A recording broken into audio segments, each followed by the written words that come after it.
Hey guys, this is Shukla and you are watching education site. तो आज के इस वीडियो में मैं बात करने वाला हूं जबलपुर इंजीनियरिंग कॉलेज के बारे में।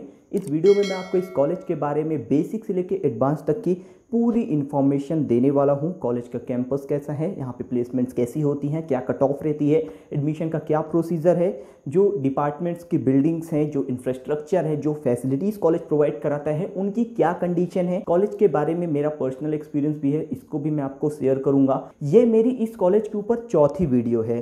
3 वीडियो मैंने ऑलरेडी कर रखी हैं और आपके जो सीनियर्स हैं उनका उसमें काफ़ी अच्छा रिस्पॉन्स भी रहा। तो वीडियो अगर आप लास्ट तक देखेंगे तो आपको डेफिनेटली इससे सारी चीज़ें क्लियर हो जाएंगी जेईसी जबलपुर के बारे में। सबसे पहले मैं शेयर करूंगा बेसिक इन्फॉर्मेशन। तो ये कॉलेज 1947 में इस्टेब्लिश हुआ था, जब इंडिया में ब्रिटिश रूल था, तो उनके थ्रू बनाया गया ये लास्ट कॉलेज है इंडिया के अंदर। और इस कॉलेज की जो हिस्ट्री है वो काफ़ी बढ़िया है। 1947 में इस्टेब्लिश हुआ और ये ओल्डेस्ट इंजीनियरिंग इंस्टीट्यूट है सेंट्रल इंडिया का और 15th ओल्डेस्ट इंजीनियरिंग कॉलेज है ऑल ओवर इंडिया के अंदर। इस कॉलेज का जो कैंपस एरिया है वो 255 एकड़्स का है, लेकिन कैंपस एरिया जो कागज में है या फिर जो रियल है उसमें डिफरेंस है। अगर फैक्ट की बात करें तो ये कॉलेज इंडिया का पहला ऐसा कॉलेज है जिसने इलेक्ट्रॉनिक्स एंड टेलीकम्युनिकेशन इंजीनियरिंग की ब्रांच इंडिया के अंदर स्टार्ट की। यानी पहले यहाँ पे ये ब्रांच स्टार्ट हुई इलेक्ट्रॉनिक्स एंड टेलीकम्युनिकेशन, इसके बाद चाहे आईआईटी हो, एनआईटी हो, यानी ऑल ओवर इंडिया के अंदर सेपरेट हुई। तो पहला कॉलेज है जहाँ पे ये ब्रांच स्टार्ट हुई। और अगर हम बात करें कनेक्टिविटी की तो जेईसी जबलपुर जो रेलवे स्टेशन है जबलपुर जंक्शन, वहाँ से महज 6 किलोमीटर के डिस्टेंस पे है। जो एयरपोर्ट है रानी दुर्गावती इंटरनेशनल एयरपोर्ट जबलपुर, जो कि डुमना में है, IIITDM जबलपुर के पास, उससे इसका डिस्टेंस 13 किलोमीटर का है और लोकल बस स्टैंड से इसका डिस्टेंस 8 किलोमीटर का है। अगर बात करें रेलवे स्टेशन और बस स्टैंड से कनेक्टिविटी की तो बहुत बेहतर है। आप 24/7 कभी भी जबलपुर आओ, आपको रेलवे स्टेशन से जो प्लेटफॉर्म नंबर 6 है वहाँ से ऑटो मिल जाएगा, या फिर आप प्राइवेट कैब ओला वगैरह भी कर सकते हो और कैंपस तक आ सकते हो बड़े ही आसानी से। फेयर जो होता है अगर आप प्राइवेट ऑटो करके आते हो तो 150 के समथिंग होता है। अब मैं आपको बताने वाला हूँ इस कॉलेज का सीट मैट्रिक्स क्या है बीटेक के लिए। तो यहाँ पे बीटेक के लिए टोटल 7 ब्रांचें हैं, जिसमें computer science, IT, EC, electrical, mechanical, civil और इंडस्ट्रियल एंड प्रोडक्शन इंजीनियरिंग है। यहाँ पे जो आईपी ब्रांच है जिसका सिलेबस मैकेनिकल के सेम होता है, ये दोनों ब्रांचें आपस में मिलती जुलती हैं। तो इनका जो ये आईपी ब्रांच है ये एमपी के केवल 2 कॉलेजों में है, एक एसजीएसआईटी इंदौर और दूसरा जेईसी जबलपुर, और दोनों ही कॉलेज टॉप के हैं। अगर सीट की बात करते हैं तो यहाँ पे आईपी, आईटी, सीएस और ईसी के अंदर 90 सीट्स हैं, मैकेनिकल के अंदर 80 और सिविल और इलेक्ट्रिकल के अंदर 60 सीट्स हैं। टोटल कॉलेज के अंदर बीटेक के लिए 560 सीट्स हैं। अगर मैं बात करूं फीस की तो ये एक बहुत बड़ा फैक्टर है, ये इस कॉलेज को काफ़ी वर्थ इट बनाता है, क्योंकि जो फीस है इस कॉलेज की बहुत अफोर्डेबल है। अगर आप SC ST कैटेगरी से हैं तो फिर आपको यहाँ पे पढ़ने के लिए तो 1 रुपये एक्स्ट्रा नहीं पे करना होगा, पूरा का पूरा जो खर्चा है वो गवर्नमेंट उठाएगी पढ़ने का, रहने का, और ऊपर से गवर्नमेंट आपको कुछ फंड भी देगी। यहाँ पे आपको जैसे जो इक्विपमेंट्स लगते हैं कॉलेज के टाइम पे वो सारी चीज़ें गवर्नमेंट प्रोवाइड कराएगी। यानी फीस तो लग नहीं रही, ऊपर से जो पैसा है वो गवर्नमेंट और दे रही है। और अगर आप SC ST छोड़ के OBC या फिर EWS कैटेगरी से हैं तो आपकी जो 1 साल की फीस है वो ओवरऑल कॉलेज की और हॉस्टल की मिला के 8 से 9 हज़ार रुपये मैक्स टू मैक्स जाने वाली है। इससे ऊपर आपका खर्चा नहीं होने वाला है। मेस में जो 2,000 रुपये, हॉस्टल में जो मेस का चार्ज है 2,000 रुपये, वो बस अलग से लगेगा हर मंथ, लेकिन बाकी जो फीस है ना वो 7 से 8 हज़ार रुपये रहने का और कैंपस का जो इंस्टीट्यूट फीस है वो मिला के है। अगर आप जनरल कैटेगरी से हैं आपको कोई भी स्कॉलरशिप नहीं मिल रही है, यानी आपको पूरी फीस पे करनी है, तो कॉलेज का पूरा फीस और हॉस्टल का फीस मिला के आपको लगभग 27 से 28 हज़ार रुपये 1 साल में पे करना होता है। बाकी जर्नल वाले बच्चे जिनकी जेई में रैंक 1.5 लाख के अंदर होती है उनकी जो फीस है वो OBC और EWS के ही इक्वल हो जाती है, यानी 7-8 हज़ार रुपये ही उनको पे करना रह जाता है। अब मैं आपको बताने वाला हूं इस कॉलेज के एडमिशन प्रोसीजर के बारे में। तो एडमिशन प्रोसीजर से पहले जो इनकी फ़ीस है ना वो काफ़ी अफोर्डेबल है, क्योंकि ये गवर्नमेंट इंजीनियरिंग कॉलेज है। तो इसकी फ़ीस SGSIT इंदौर, ITDABB और MITS तीनों से ही अफोर्डेबल है। तो इस कारण ये कॉलेज वर्थ इट है। अब मैं आपको बताने वाला हूं एडमिशन प्रोसीजर। तो एडमिशन प्रोसीजर एकदम बेसिक है। सबसे पहले जेईई मेन का एग्जाम दीजिए। जेईई मेन एग्जाम में जो रैंक मिलेगी उसके बेस पे आपको काउंसलिंग सेपरेट एमपीडीटी के थ्रू करनी होती है। Madhya Pradesh directorate of technical education एमपीडीटी की काउंसलिंग में आप इस कॉलेज को चॉइस में फिल करके यहाँ पे एडमिशन ले सकते हैं। कट ऑफ क्या रहती है इसके बारे में आगे बताऊंगा वीडियो में। अब मैं बात करने वाला हूँ एक इंपॉर्टेंट टॉपिक के बारे में। 2021 बैच का प्लेसमेंट रिकॉर्ड क्या था जेईसी के अंदर। तो यहाँ पे मैं आपको बताऊंगा कि कितने स्टूडेंट एलिजिबल थे, कितने प्लेस हो गए, हाईएस्ट सैलरी क्या थी, एवरेज सैलरी क्या थी, लोएस्ट सैलरी क्या थी, कितनी कंपनियां आई थी। यानी 2021 बैच का प्लेसमेंट रिकॉर्ड आपको डिटेल में बताने वाला हूँ। तो यहाँ पे 2021 बैच में टोटल लगभग 400 स्टूडेंट एलिजिबल थे। ये वो स्टूडेंट थे जो प्लेसमेंट प्रोसीजर के लिए एलिजिबल थे, ये अप्लाई कर सकते थे, कंपनी में बैठ सकते थे। और इन 400 बच्चों में लगभग 180 बच्चे प्लेस हो गए थे, 180 स्टूडेंट प्लेस हो गए थे। अगर बात करें हाईएस्ट पैकेज की तो 2020 में जेईसी का जो हाईएस्ट पैकेज था वो 35 लाख का था, जो कि एनआईटी के टक्कर का है। बहुत से एनआईटी है जहां पे इतना ही पैकेज जाता है। तो 35 लाख का हाईएस्ट पैकेज था। कंपनी थी डीई 100। ये पैकेज आईटी ब्रांच से लगा था। अगर एवरेज पैकेज की बात करें तो एवरेज पैकेज 4 लाख था और लोएस्ट पैकेज जेईसी का 2021 का 3 लाख का था। तो एवरेज और लोएस्ट पैकेज तो आपको हर एक साल लगभग इतना देखने को मिलेगा। हाईएस्ट पैकेज वेरी करता रहता है। तो यहाँ पे 35 लाख का लगा था डीई 100 कंपनी में। और ये जो प्लेसमेंट था, ये जो पैकेज था, ये ऑफ कैंपस लगा है एक बच्चे को। और अगर मैं आपको बताऊं कि कितनी कंपनियां आई तो यहाँ पे ऑन कैंपस जेईसी में 20 कंपनियां आई थी और जिनमें top recruiter TCS, Infosys, Wipro और रिलायंस, ये 4 कंपनियां हर एक साल जेईसी के अंदर टॉप रिक्रूटर की लिस्ट में शामिल होती हैं। लगभग हर साल ये कंपनियां ज़्यादा बच्चों को रिक्रूट करती हैं यहाँ से। अगर मैं आपको 2021 बैच का और डिस्क्रिप्शन दूँ प्लेसमेंट का, तो यहाँ पे 35 का हाईएस्ट पैकेज आईटी से था। दूसरा जो पैकेज था वो एयरबस में था, ये 10 लाख का था। आईटी में ही ऑफ कैंपस ऑफर आया था। ये ऑन कैंपस टीसीएस के अंदर आईटी में 8.3 लाख का था, इन्फोसिस के अंदर 8.5 लाख का था। टीसीएस की जो निंजा और डिजिटल प्रोफाइल है, तो निंजा प्रोफाइल का जो पैकेज होता है वो 3.2 और 3.4 के समथिंग होता है। इसमें ज़्यादा बच्चे प्लेस होते हैं, इसमें नंबर ऑफ स्टूडेंट ज़्यादा होते हैं, 40, 45, 50, 60 इतने तक प्लेस हो जाते हैं, इससे भी ज़्यादा। लेकिन जो डिजिटल प्रोफाइल है जिसका पैकेज 7 लाख का होता है, उसमें 2021 बैच में 20 स्टूडेंट प्लेस हुए हैं।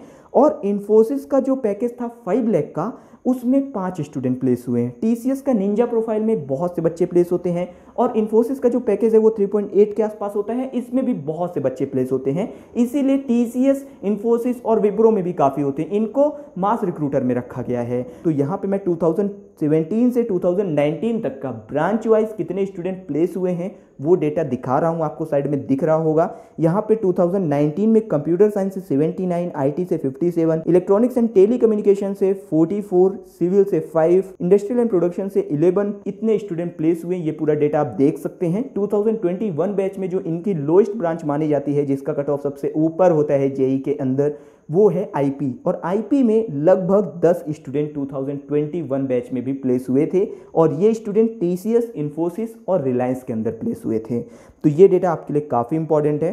तो ओवरऑल प्लेसमेंट की अगर मैं बात करूं तो यहाँ पे आपको इतनी अपॉर्चुनिटी तो मिल ही जाती है कि ऑन कैंपस आप 5 to 6 का, अगर आपके अंदर टैलेंट है, आपने सही तरीके से प्रिपरेशन की है ना, तो इतना पैकेज लग जाएगा। अगर आप ऐसे स्टूडेंट हो जो सिर्फ लेटा रहता है, आराम करता है ना, ज़्यादा पढ़ाई नहीं करता, थोड़ा मोड़ा पढ़ता है, तो फिर आप वही टीसीएस का जो निंजा प्रोफाइल है या इन्फोसिस का जो 3.4 या 3.8 का पैकेज है उसमें चले जाओगे, है ना। तो एवरेज इनका 4 लाख के आसपास रहता है। बाकी अगर आप सिविल से हो, मैकेनिकल से हो, आईपी से हो, तो यहाँ पे आपको एलएनटी हो गई, रिलायंस हो गई, ये कंपनियाँ मिलती हैं। और इसके साथ साथ जो आईटी वाली कंपनी है, स्पेशली जो टीसीएस है और इन्फोसिस है, ये अलाउ करती हैं। यहाँ पे आप जाके 7 का भी पैकेज ले सकते हो, 3 का भी ले सकते हो, आपके ऊपर टोटली डिपेंड करता है। अब मैं आपको इस कॉलेज के कैंपस लाइफ और इंफ्रास्ट्रक्चर के बारे में डिटेल में बताने वाला हूँ, क्योंकि जब पहली बार स्टूडेंट कॉलेज के अंदर आता है, जेईसी में आता है, तो वो कॉलेज का कैंपस देख के थोड़ा सा मायूस हो जाता है, क्योंकि उसका जो ड्रीम कॉलेज होता है उससे एकदम डिफरेंट उसको जेईसी मिलता है। तो यहाँ पे मैं आपको इस कॉलेज के कैंपस, इंफ्रास्ट्रक्चर, इन सब के बारे में डिटेल में बताऊंगा। हर एक पॉइंट को मैंने यहाँ पे नोट डाउन कर रखा है जिससे कि कोई भी पॉइंट रह ना जाए। सबसे पहले मैं बात करता हूँ हॉस्टल के बारे में। तो जेईसी के अंदर टोटल 9 बॉयज़ हॉस्टल हैं जिनकी कैपेसिटी 900 स्टूडेंट्स की है, और बॉयज़ हॉस्टल के अंदर आपको सिंगल सीटेड और डबल सीटेड रूम मिलते हैं।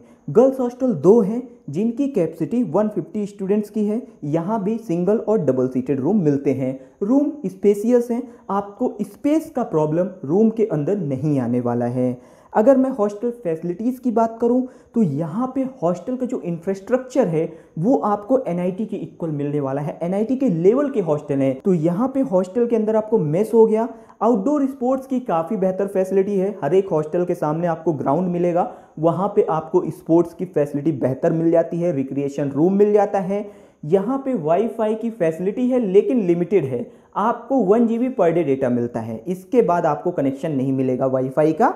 एंड जो जिम है वो पेपर के अंदर है, कॉलेज का जो जिम है जो हॉस्टल में है वो पेपर के अंदर है, पेपर के बाहर आज तक नहीं आया है। तो हॉस्टल का इंफ्रास्ट्रक्चर बेहतर है, हॉस्टल के अंदर जो फैसिलिटीज़ है वो डिसेंट मिलती हैं। मेस का जो फूड है वो आपको इतना बेहतर नहीं लगने वाला है, यहाँ पे कंपलसरी नहीं है कि आप मेस ज्वाइन ही करो, अगर नहीं अच्छा लग रहा है फूड तो बाहर जाके भी खा सकते हो, कोई दिक्कत नहीं है। बाकी जो गर्ल्स हॉस्टल है वो जेईसी का काफ़ी सिक्योर है, और मेन बात ये है कि ये जो हॉस्टल है बॉयज़ एंड गर्ल्स दोनों ये कैंपस के बाहर है, कैंपस की जो बिल्डिंग है जो सराउंडिंग एरिया उसके बाहर है। और गर्ल्स हॉस्टल तो जो मेन बिल्डिंग है एकेडमिक्स बिल्डिंग जो है उनके एकदम पास में है, और बॉयज़ का जो फर्स्ट ईयर हॉस्टल है वो लगभग 1 किलोमीटर के दायरे में है, यानी कॉलेज के बीच में रोड है, रोड के इस पास पूरा का पूरा एकेडमिक डिपार्टमेंट है, और उस साइड आप चले जाओ तो आपको हॉस्टल वगैरह मिलते हैं, फैकल्टी के रेसिडेंस वगैरह मिलते हैं। बाकी गर्ल्स हॉस्टल स्पेशली बता रहा हूँ काफ़ी बेहतर है जेईसी के अंदर। और अगर हम बात करें रैगिंग की तो यहाँ पे आपको ये इशू देखने को मिलता है, हर एक कॉलेज के अंदर थोड़ा मोड़ा देखने को मिलता है, लेकिन जेईसी के अंदर ये प्रॉब्लम है। आपको जो रैगिंग का इशू है वो खुलेआम तो कहीं नहीं मिलता है, देखो खुलेआम तो कोई नहीं बोलता है, लेकिन होती है। ये सारी चीज़ें मैं आपको एकदम क्लियर कट बोल दूं, है ना। बाकी आपको मैं यही सजेस्ट करूंगा कि किसी भी तरह की अगर आपके साथ रैगिंग हो रही है, कोई प्रॉब्लम आ रही है, तो आप डेफिनेटली अपने एचओडी को बताएं, अपने प्रिंसिपल को बताएं, एंटी रैगिंग सेल में कंप्लेन करें। अगर मैं आपको बताऊं डिपार्टमेंट्स एंड लैब की कंडीशन के बारे में तो यहाँ पे सबसे पहले मैं आपको बताऊंगा डिपार्टमेंट बिल्डिंग और एडमिनिस्ट्रेटिव बिल्डिंग।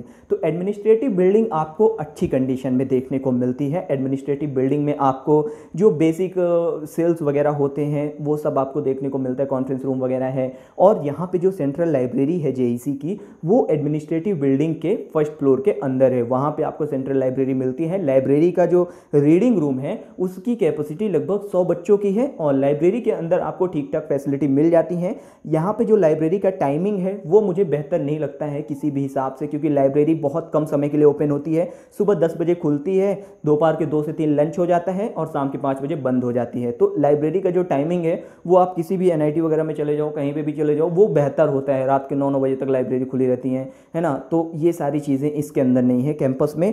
एंड अगर हम बात करें इस कॉलेज के डिपार्टमेंट्स के बारे में तो डिपार्टमेंट्स की जो बिल्डिंग है उसमें स्पेशली जो मैकेनिकल इंजीनियरिंग का डिपार्टमेंट है और जो मैन्युफैक्चरिंग वर्कशॉप है उनकी कंडीशन काफ़ी जर्जर है, और केमिस्ट्री डिपार्टमेंट की भी कंडीशन बेकार है। ये बिल्डिंग्स एकदम पुरानी हो चुकी हैं, इनका जो इंफ्रास्ट्रक्चर है वो आपको एकदम डाउन सा दिखता है, और इसके कारण कॉलेज की भी जो पूरी बिल्डिंग्स है वो आपको पुरानी दिखने लगती हैं। बाकी जो डिपार्टमेंट है, चाहे वो CS IT डिपार्टमेंट हो, CS और IT डिपार्टमेंट एक ही बिल्डिंग के अंदर लगते हैं। फिर सिविल हो, सिविल की भी बिल्डिंग काफ़ी पुरानी है, सबसे पहली बिल्डिंग है जेईसी की 1947 वाली, लेकिन वो भी अभी मेंटेन कंडीशन में है। एंड जो IP डिपार्टमेंट है वो भी जो कॉलेज की सराउंडिंग बिल्डिंग है ना, जहाँ से कॉलेज बाउंड्री कवर करता है अपने आप को, उसके बाहर ही है IP डिपार्टमेंट भी, ठीक है, मैकेनिकल के बगल में, और जो केमिस्ट्री डिपार्टमेंट है उसके पीछे। और अगर हम बात करें यहाँ पे लैब्स की कंडीशन, तो लैब्स की condition specially electrical engineering department और CS IT डिपार्टमेंट में बहुत बढ़िया है, इसी के अंदर भी बढ़िया है। लेकिन जो मैकेनिकल के अंदर लैब है, चाहे वो बॉयलर लैब हो, क्योंकि बॉयलर जो जेईसी जबलपुर का है वो ऑल ओवर इंडिया का सबसे बड़ा है। जो इंडिया के अंदर 2 सबसे बड़े बॉयलर हैं वो एक IIT रुड़की के अंदर है, दूसरा जेईसी के अंदर है। और ये बॉयलर 2014 के आसपास यहाँ पे थोड़ा सा हादसा वगैरह हो गया था, जिसके कारण से बंद है, अभी बॉयलर बंद है। बॉयलर लैब आपको सिर्फ फर्स्ट ईयर में जब बॉयलर का प्रोजेक्ट वगैरह आएगा ना, तो वहाँ पे जाके दिखा देंगे कि ये बॉयलर ऐसे काम करता है, ठीक है। बाकी लैब वगैरह बंद है। अगर हाई वोल्टेज लैब की बात करें तो इलेक्ट्रिकल इंजीनियरिंग डिपार्टमेंट की जितनी भी लैब्स हैं, स्पेशली हाई वोल्टेज लैब, ये काफ़ी बेहतर है। ये आपको काफ़ी बढ़िया, मतलब सारी चीज़ें, इक्विपमेंट्स वगैरह बहुत बढ़िया मिल जाते हैं। एंड ओवरऑल यहाँ पे जो मैन्युफैक्चरिंग टेक्नोलॉजी का जो वर्कशॉप है, जो कि आपको मैथमेटिक्स डिपार्टमेंट के बगल में देखने को मिलता है, ये इसकी बिल्डिंग भी बेकार है और यहाँ पे इतनी हैवी मशीनरी है ना, बहुत हैवी मशीनरी है, लेकिन जो कंडीशन है, जो वर्किंग है, वो नहीं है, सिर्फ देखने के लिए है। बहुत सी मशीनरी कुछ आपको चालू कंडीशन में मिलेंगी, बाकी मैक्सिमम जो है वो देखने वाली ही है। जो ऑटोमोबाइल लैब है मैकेनिकल डिपार्टमेंट के अंदर, वो भी उसमें जो इक्विपमेंट्स वगैरह हैं वो इतने वर्किंग कंडीशन में नहीं है। तो ओवरऑल अगर मैं आपको लैब का सिनेरियो बताऊं, आईपी डिपार्टमेंट की भी जो ऑटोकैड लैब है वो काफ़ी मॉडर्न है, काफ़ी बढ़िया फैसिलिटी है। बाकी जो लैब्स है, इंडस्ट्रियल लैब वगैरह, सब कुछ बेहतर है। सिर्फ आपको जो मैन्युफैक्चरिंग टेक्नोलॉजी है, जो वर्कशॉप है, वहाँ पे कुछ लैबें बेकार मिलेंगी, यानी उनमें इक्विपमेंट्स और मशीनरी बहुत बड़ी बड़ी मिलेंगी, आपको बहुत से कॉलेजेस के अंदर देखने को नहीं मिलेंगी वो, है ना। चाहे वो बॉयलर लैब हो मैकेनिकल के अंदर, ऑटोमोबाइल लैब हो, तो वहाँ पे बहुत सी मशीनरी पुरानी हो चुकी हैं, वर्किंग कंडीशन में नहीं है, सिर्फ आपको दिखाई जाती हैं वो, ठीक है। और बाकी ओवरव्यू अगर मैं आपको बताऊँ तो इलेक्ट्रिकल डिपार्टमेंट, CS और IT डिपार्टमेंट, EC डिपार्टमेंट, इनकी लैब्स सबसे बेहतर कंडीशन में, और आईपी डिपार्टमेंट की भी। अब मैं आपको अगर कॉलेज के बेसिक फैसिलिटीज़ के बारे में बताऊं तो यहाँ पे जो ऑडिटोरियम है वो काफ़ी बेहतर है। जैसन ऑडिटोरियम जो कि आपको काफ़ी बेहतर मिलने वाला है, कंडीशन काफ़ी अच्छी है, JEC की शान माना जाता है, फुली एयर कंडीशन है। इनका जो दूसरा ऑडिटोरियम है वो एडमिन ब्लॉक के अंदर है, लेकिन उसमें जो फैसिलिटीज़ हैं वो जसन के बराबर नहीं है, लेकिन उसकी सीटिंग कैपेसिटी जसन से बेहतर है। बाकी स्पोर्ट्स की बात करें तो यहाँ पे आपको आउटडोर स्पोर्ट्स के लिए क्रिकेट और फुटबॉल का कॉमन ग्राउंड मिलता है, जो कि JEC के कैंपस के पीछे है। बाकी यहाँ पे बास्केटबॉल, वॉलीबॉल कोर्ट आपको मिल जाता है, स्पोर्ट्स रूम मिल जाता है। और अगर इंडोर स्पोर्ट की बात करें तो इंडोर स्टेडियम है, लेकिन यहाँ पे आपको हर एक स्टूडेंट को प्रैक्टिस करने को नहीं मिलता, हर एक स्टूडेंट को वहाँ पे जाने नहीं मिलता है। जो कॉलेज की टीम से वही वहाँ पे जाके प्रैक्टिस कर सकती है। अगर बैंक की बात करें तो SBI का रेगुलर ब्रांच है, और बाकी यहाँ पे पोस्ट ऑफिस, ATM वगैरह की पूरी फैसिलिटी है।